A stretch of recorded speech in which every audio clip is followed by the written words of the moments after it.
YCP పాలనలో ప్రజలు ఆస్తులను కోల్పోయారు, ప్రాణాలను కోల్పోయారు, చిత్రహింసలకు గురయ్యారు. 5 ఏళ్ల పాటు జరిగినటువంటి అరాచకం ఏంటో మొన్న ఎన్నికల ఫలితాల తర్వాత అందరికీ తెలిసింది.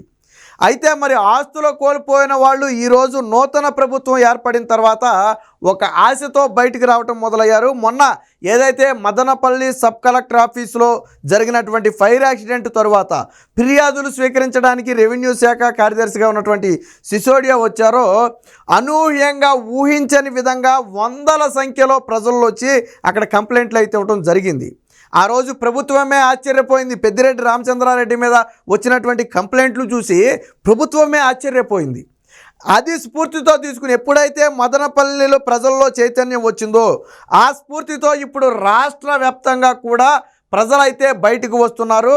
ఆర్డీఓ కార్యాలయాల్లోనూ, కలెక్టర్ ఆఫీసుల్లోనూ, అలాగే లోకేష్ గారు నిర్వహించే ప్రజా దర్బారులో కూడా రాష్ట్రం నలుమూలల నుంచి వచ్చి వినతులు ఇస్తున్నారు. ప్రధానంగా కబ్జాలకు గురైన తమ భూముల గురించి, అలాగే తమకు తెలియకుండా తమ పేరు మీద నుంచి తీసేసినటువంటి భూముల గురించి ఇప్పుడు న్యాయం చేయాలని చెప్పి రాష్ట్ర వ్యాప్తంగా వేలాదిగా బయటకు వచ్చారు.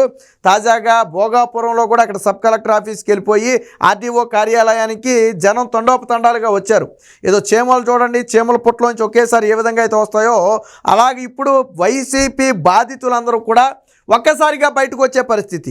అందులో ఆస్తులు కాజేశారు, ఇళ్ళు ఉన్నాయి, స్థలాలు ఉన్నాయి, లేకపోతే విలువైన వస్తువులు ఉన్నాయి, రకరకాల వ్యవహారాలు ఉన్నాయి. వాటన్నిటి మీద ఫిర్యాదు చేసి మాకు న్యాయం చేయాలని చెప్పి కోరుతుంటే ప్రభుత్వం కూడా ఆశ్చర్యపోతున్న పరిస్థితి. ఎందుకనంటే ఎక్కడైనా 1-2 ఫిర్యాదులు రావడం సహజం, లేదా కొంతమంది నేతల మీద ఫిర్యాదులు రావడం సహజం. కానీ ఇక్కడ అని తేడా లేకుండా రాష్ట్రం నలుమూలలకు సంబంధించి కూడా భారీగా ఫిర్యాదులు వస్తున్నాయి. దీంతో రాష్ట్ర ప్రభుత్వం కూడా అప్రమత్తమైంది.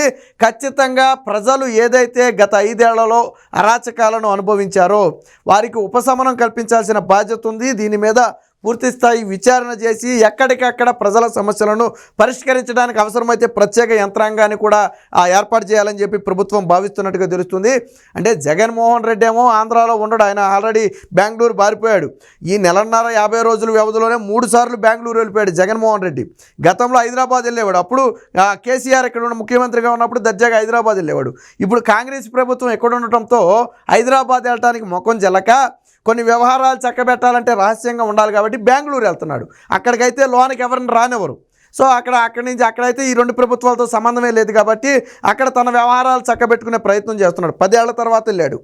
తాను ప్రతిపక్షంలో ఉన్నప్పుడల్లా, తాను అధికారంలో ఉన్నప్పుడల్లా బెంగళూరు. కానీ 10 ఏళ్ల తర్వాత ఇప్పుడు మాత్రం బెంగళూరు వెళ్తున్నాడు. ఎందుకు వెళ్తున్నాడు అంటే రీజన్ అది. ఇక్కడ చేయాల్సిన పనులు మొత్తం కూడా బెంగళూరు ప్యాలెస్ నుంచి చక్కబెట్టే ప్రయత్నం. ఈ ఆస్తులను ఎలా కాపాడుకోవాలి, చంద్రబాబు గారు పెట్టబోయే కేసులను ఎలా కాపాడుకోవాలి, రాష్ట్రంలో అల్లర్లు ఎలా సృష్టించాలి, వీటన్నిటికీ పథక రచన అక్కడ జరుగుద్ది అనమాట. సో ఇక అసలు విషయానికి వద్దాం. దీనికి సంబంధించిన వార్త కూడా వచ్చింది, ఒకసారి చూద్దాం. ఇక్కడ చూడండి, న్యాయం కావాలి, రాష్ట్ర వ్యాప్తంగా రోడ్డెక్కుతున్న వైసీపీ భూ బాధితులు. ఇందులో ఆ నేత ఈ నేత అని లేదు. ఎమ్మెల్యే దగ్గర నుంచి, ఎంపీ దగ్గర నుంచి, మంత్రి దగ్గర నుంచి, చివరికి మండల స్థాయి వైసీపీ నేత వరకు అందరినీ బాధించిన వాళ్ళే. అందరి మీద కూడా ఫిర్యాదులు వస్తున్నాయి. ఏదో పెద్దిరెడ్డి మీదనో లేకపోతే బుగ్గన మీదనో ఒకళ్ళిద్దరి మీదనో కాదు, రాష్ట్ర వ్యాప్తంగా ఉన్న వైసీపీ నేతలందరూ కూడా వేలాది లక్షలాది ఎకరాల భూములను కబ్జాలు చేశారు. వారంతా అప్పుడు నోరు మెదపలేని పరిస్థితి. కానీ ఈరోజు రోడ్డెక్కి మాకు న్యాయం చేయాలి, గతంలో వాళ్ళు మమ్మల్ని మోసం చేశారని ఈరోజు వాళ్ళంతా రోడ్డెక్కే పరిస్థితి. మదనపల్లి డివిజన్లో మాజీ మంత్రి పెద్దిరెడ్డి రామచంద్రారెడ్డి బాధితుల నుంచి ప్రభుత్వం వినతులు స్వీకరించడం ప్రారంభం కావడంతోనే రాష్ట్రంలోని ఇతర ప్రాంతాల్లో ఉన్న ప్రజలు కూడా ముందుకు వస్తున్నారు. విజయనగరం జిల్లా భోగాపురంలో బాధితులు అక్కడి సబ్ రిజిస్టర్ కార్యాలయానికి వెళ్ళి తమ భూములను వైసీపీ నేతల పేరిట ఎలా రిజిస్ట్రేషన్ చేశారంటూ నిలదీస్తున్నారు. మంగళగిరిలోని తెలుగుదేశం పార్టీ ప్రధాన కార్యాలయం, అలాగే ఉండవల్లిలోని ముఖ్యమంత్రి నివాసం వద్ద ఏర్పాటు చేసిన ప్రజా దర్బారుకు రాష్ట్రం నలుమూలల నుంచి బాధితులు తరలి వస్తున్నారు. ఇలాగే పలు జిల్లాల్లో కలెక్టర్లు, ఆర్డీఓలు కలిసి తమ భూమి అన్యాక్రాంతమైందంటూ జనం ఫిర్యాదులు చేస్తున్నారు. అందుకనే చెప్పా, అక్కడ ఇక్కడ అని కాదు, ఒక మదనపల్లి అని కాదు, ఒక అన్నమయ్య జిల్లా అని కాదు, రాష్ట్ర వ్యాప్తంగా కూడా వైసీపీ బాధితులే.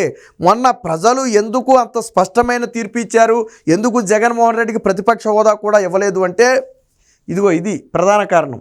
నివురుగప్పిన నీరులాగా వారిలో ఆ ఆవేదన అనేది రగిలిపోయింది.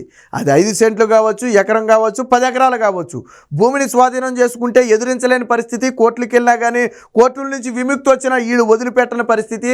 అవసరమైతే ప్రాణాలు తీస్తామని బెదిరించే పరిస్థితి, కుటుంబ సభ్యులను వేధించే పరిస్థితి, పోలీస్ శాఖకు ఫిర్యాదు చేస్తే పట్టించుకోని పరిస్థితి. అలాంటి పరిస్థితుల్లో నిస్సహాయులుగా ఉండిపోయారు. మీకు ఎగ్జాంపుల్ గుడివాడలో కూడా కొంతమంది రిటైర్డ్ జర్నలిస్టులు మొత్తానికి ఎవరో ఒక 20 మంది కలిసి కొంత స్థలాన్ని తీసుకున్నారు. వాళ్ళంతా కూడా విభజించుకున్నారు ఇల్లు కట్టుకోవడానికి. దాన్ని ఏం చేశారు, గెడ్డం గ్యాంగ్ స్వాధీనం చేసుకుంది. ఎప్పుడు వైసీపీ హయాంలో. వీళ్ళు కోర్టుకి వెళ్ళినా రాదు, లేకపోతే దేనికి వెళ్ళినా రాదు, ఎక్కడికి వెళ్ళినా అది తేల్చలేదు, వాళ్ళకి ఇవ్వటం లేదు. ఎప్పుడైతే వైసీపీ పార్టీ ఓడిపోయిందో, ఎప్పుడైతే గుడివాడలో కొడాలి నాని ఓడిపోయాడో, ఓడిపోయిన వారం రోజులకే వాళ్ళే స్వయంగా వెళ్ళి ఆ ముళ్ళకంచెలన్నీ బీకేసి అక్కడ షెడ్ కూడా వేసారు, టెంపరీగా షెడ్డు, ఆ కొడాలి నాని అనుచరులు ఆ షెడ్ బీకేసి మొత్తాన్ని కూడా వాళ్ళు స్వాధీనం చేసుకున్న పరిస్థితి. అంటే చైతన్యం అనేది ఎలా వచ్చిందంటే చెప్తున్నా నేను, అక్కడ మొదలైన చైతన్యం అలా రాష్ట్ర వ్యాప్తంగా కూడా పలు ప్రాంతాల్లో ఇప్పటికే ఫిర్యాదులు చేస్తున్నారు, నిలదీస్తున్నారు, అన్నీ జరుగుతున్నాయి. బట్ ఇప్పుడు మదనపల్లి ఇన్సిడెంట్ తరువాత మాత్రం ప్రజల్లో భారీగా చైతన్యం వచ్చింది. సాధారణంగా నేను అప్పుడే చెప్పాను, నేను ఒక వ్యక్తి మీద ఫిర్యాదు చేయడానికి 5 మంది వస్తారు, 10 మంది వస్తారు, కానీ ఒక వ్యక్తి మీద ఫిర్యాదు చేయడానికి 100లో వచ్చారు అక్కడ.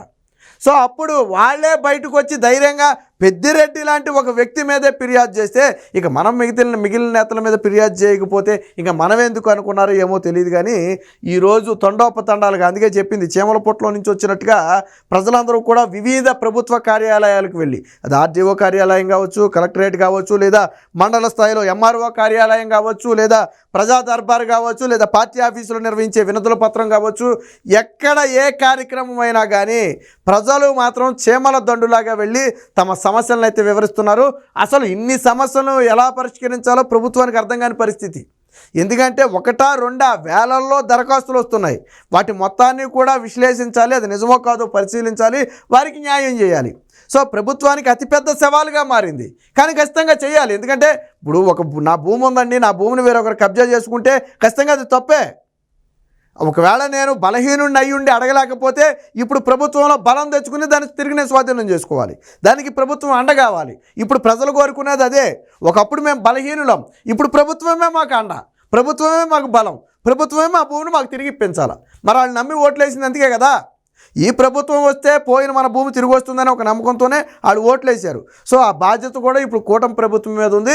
కూటమి ప్రభుత్వం కూడా ఆ దిశగానే చర్యలు చేపడుతుంది. అవసరమైతే ఒక ప్రత్యేక యంత్రాంగాన్ని, స్పెషల్ యంత్రాంగాన్ని ఈ ఫిర్యాదుల మీద వచ్చినటువంటి మొత్తాన్ని కూడా పరిశీలించడం కోసం, తక్షణమే నిర్ణయాలు తీసుకోవడం కోసం ఒక ప్రత్యేక యంత్రాంగాన్ని కూడా ఏర్పాటు చేయాలని చెప్పి భావిస్తున్నట్టుగా తెలుస్తుంది. సరైన విచారణ జరిగితే కోకొల్లలుగా అక్రమాలు న్యాయం చేయాలంటూ మదనపల్లి సహా అన్ని ప్రాంతాల నుంచి చీమల దండుల జనం బయటకి. భూ అక్రమాలపై సీరియస్గా విచారిస్తారా, చర్యల దాకా పోకుండా మధ్యలోనే ఆపేస్తారా? ప్రభుత్వ స్పందనపైనే బాధితుల ఆశలు. నేడు రెవెన్యూ శాఖపై చంద్రబాబు కీలక సమీక్ష. సో ఇప్పుడు మనం చెప్పుకున్నటువంటి వ్యవహారం అంతా కూడా రెవెన్యూ పరిధిలోకి వచ్చేది.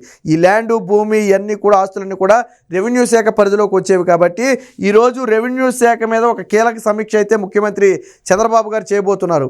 సో ఏ నిర్ణయం తీసుకుంటారు? ఖచ్చితంగా ఫిర్యాదులు ఈ స్థాయిలో వచ్చినప్పుడు ఈ రివ్యూ మీటింగ్లో ప్రధాన అంశం ఈ ఫిర్యాదుల అంశమే ప్రధాన అంశంగా మారుతుంది. ప్రజల నుంచి వేలాదిగా వస్తున్నటువంటి ఈ ఫిర్యాదులను ఏం చేయాలి, దీనికి ఎలాంటి సొల్యూషన్ ఇవ్వాలి అనేదే ప్రధాన ఎజెండా. కాకపోతే ప్రజలు మాత్రం ఒక ఆశలు పెట్టుకున్నారు. ఇన్ని ఫిర్యాదులు వచ్చినాయి కాబట్టి ఏమీ చేయలేమని ప్రభుత్వం చేతులెత్తేద్దా, లేదా దీన్ని ఒక ఛాలెంజ్గా తీసుకుని వారికి న్యాయం చేస్తుంది అనేది ఇప్పుడు ప్రజలు 1000 కళ్ళతో ఎదురు చూస్తున్న పరిస్థితి. ఈరోజు మీటింగ్ సారాంశాన్ని బట్టి మనకి ఏంటనేది అర్థమవుద్ది. అయితే ఖచ్చితంగా ప్రజలకైతే మంచి చేస్తుంది, అందులో ఎటువంటి సందేహం లేదు. అయితే కొద్దిగా ఆలస్యం అవ్వచ్చు. ఇప్పుడు వెంటనే జరగాలి, ఈరోజు ఇచ్చేసి రేపు జరగాలంటే జరగకపోవచ్చు. దానికి కొంచెం సమయం ఇచ్చిన తర్వాత పూర్తి స్థాయిలో విచారించి దానికి ఒక వ్యవస్థను ఏర్పాటు చేసి అంతిమంగా న్యాయం అయితే చేసే అవకాశం ఉంటుంది. అందులో అయితే ఎటువంటి సందేహం లేదు. సో ఇక ఇదే సమయంలో సర్కారు చేతికి పెద్దిరెడ్డి గుట్టు అని చెప్పి ఒక వార్త అయితే వచ్చింది. ఆల్రెడీ ఫైల్స్ ఏదైతే మదనపల్లి సబ్ కలెక్టర్ ఆఫీసు దహనం ఉందో దానికి సంబంధించి హైదరాబాద్లోని మాజీ మంత్రి సన్నిహితుడి ఇంట్లో తనిఖీలు, 4 ట్రంకు పెట్టెల్లోని కీలక ఫైళ్లు డాక్యుమెంట్లు సీజు, శశికాంత్ కోసం పోలీసు బృందాల గాలింపు, పెద్దిరెడ్డి పిఏ తుకారాం ఇంట్లో కూడా కీలక డాక్యుమెంట్లు స్వాధీనం, పోలీసు అదుపులో తుకారాం మదనపల్లె తరలింపు, అలాగే వైసీపీ ఎమ్మెల్యే మాజీ ఎమ్మెల్యే ఇళ్లలో కూడా సోదాలు, మాధవరెడ్డితో భూ లావాదేవీలపై ఆరా, మదనపల్లె భూ రికార్డుల దహనం కేసులో పురోగతి. మొత్తానికి పోలీస్ శాఖ అయితే ఈ మదనపల్లి సబ్ కలెక్టర్ ఆఫీసు దహనానికి సంబంధించి వేగంగా ముందుకెళ్తున్నట్టు తెలుస్తుంది. ఇప్పటికే మాజీ మంత్రి పెద్దిరెడ్డికి చెందినటువంటి పిఏ తుకారాంను అయితే అదుపులోకి తీసుకోవడమే కాకుండా వాళ్ళ ఇంట్లో కూడా సోదాలు అయితే తెలుస్తుంది.